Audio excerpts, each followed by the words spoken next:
and they think I'm from here. They say, what high school did you go to? And I'm thinking, why does that matter? You know? So, I think that there's just some, if that becomes the question that frames your discussion, it's kind of a dead end if you're not from here. Yeah. How do you get beyond that? I mean, how do you change the conversation, and not to offend anybody who might want to know where you went to high school, but is that from other people who come in from outside that really doesn't make a difference? You went to Kenosha High School High or something. I went to West Bend East, right.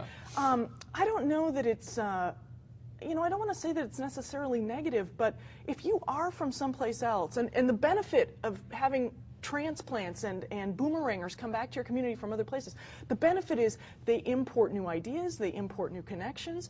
So if the opening line is, Bill, hey, how you doing? Now, we haven't met before. Which high school are you from?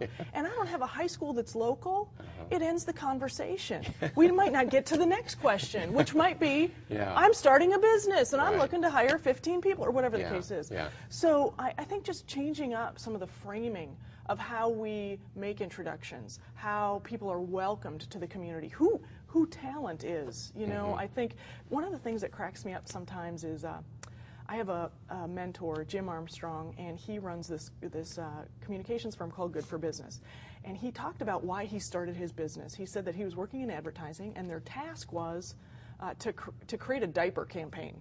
And he said, there we were in the boardroom, these diapers are out. It's all men making decisions, and one of us had ever changed a nappy. And I thought to myself, here we are trying to figure out how to market diapers to moms. Like, what are we doing?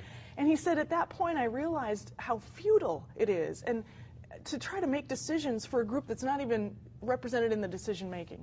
So I think that's one place that we can start. We can say, who is at the decision making table? How many times do you work around the country when you have, as we do here, a region which is largely rural and the center of activity, if you will, not that there's not activity in the country, but like a Louisville. What kind of challenge is that for you, or for the region, quite honestly, to work with both rural and cosmopolitan? Yeah, well, the researcher in me will say that one of our largest challenges is the 7 indexes that we use to evaluate a community.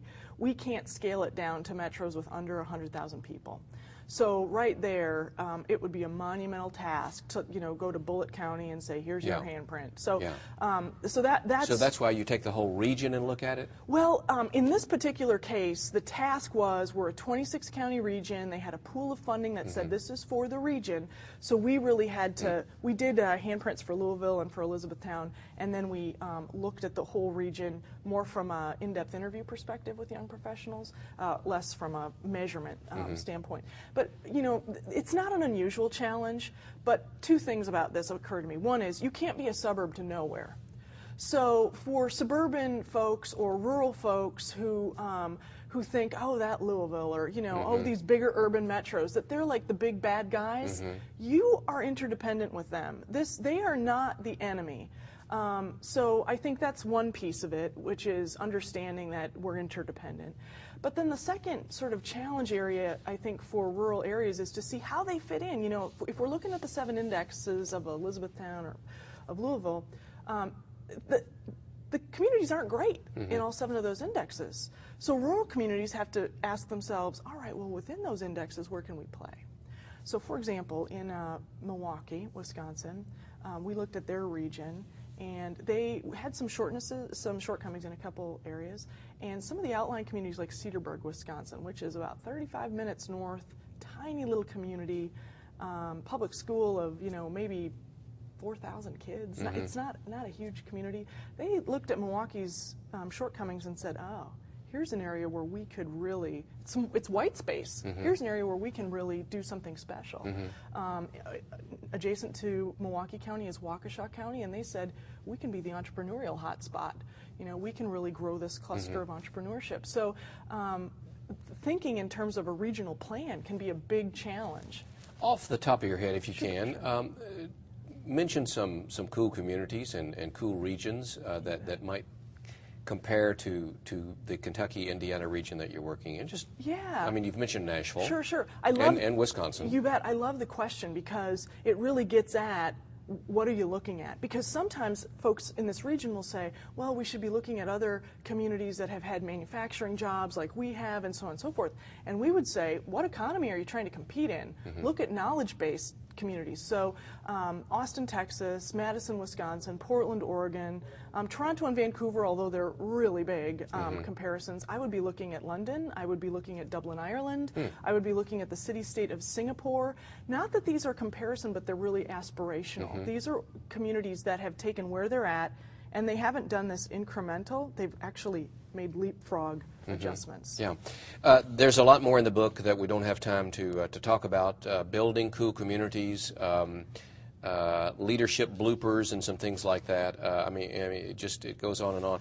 But you also have a blog and a website. Yes. The website's really cool, and you've written a couple of pieces recently, and I want to ask you about two of them. Sure. One in a couple of minutes that we have left about brain drain, and two, the election of President-elect Barack Obama. So the brain drain first, because that is something that we are very concerned about here, that our best and brightest, because they don't find the amenities that other communities or jobs that will offer them, leave, and maybe they'll come back someday, maybe they won't. So what about the brain drain? Well, I think we have to, jobs aren't unimportant, and in this economy I think they're going to become even more important, but they're not the only thing that's important. So smart community leaders aren't just saying, what are we going to do about jobs? They're also saying, what are we going to do about these other 6 indexes? So whether it's your parks, trails, and recreation areas, connecting your bike routes, putting more,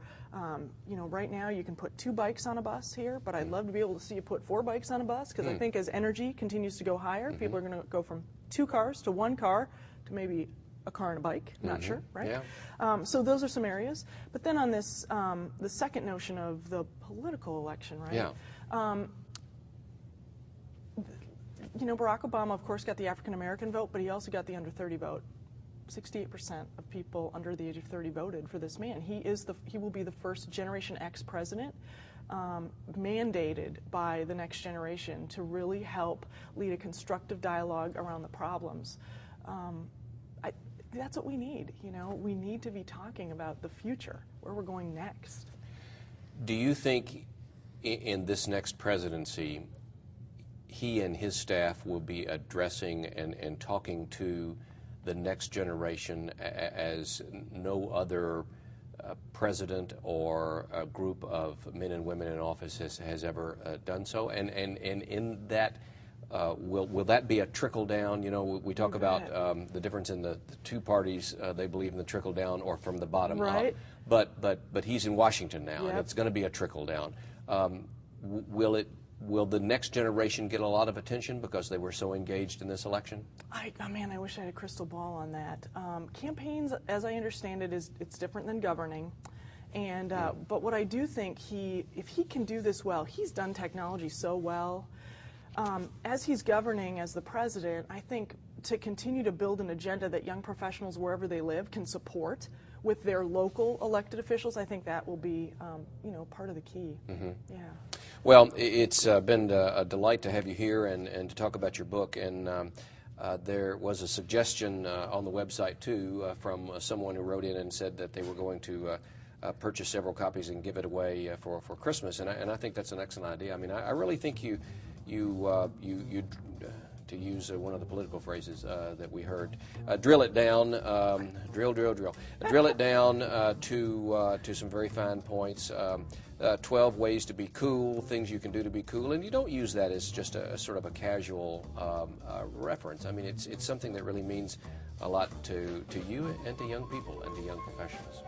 So thanks for being here, and next time you come by, what we're going to do is talk about the report that has been delivered, the work that you're doing here in the Kentucky, Indiana area, and see if it's panned out the way you wanted it to. Okay? It's a deal. Good. Thanks very much for being here. For 1 to 1, I'm Bill Goodman.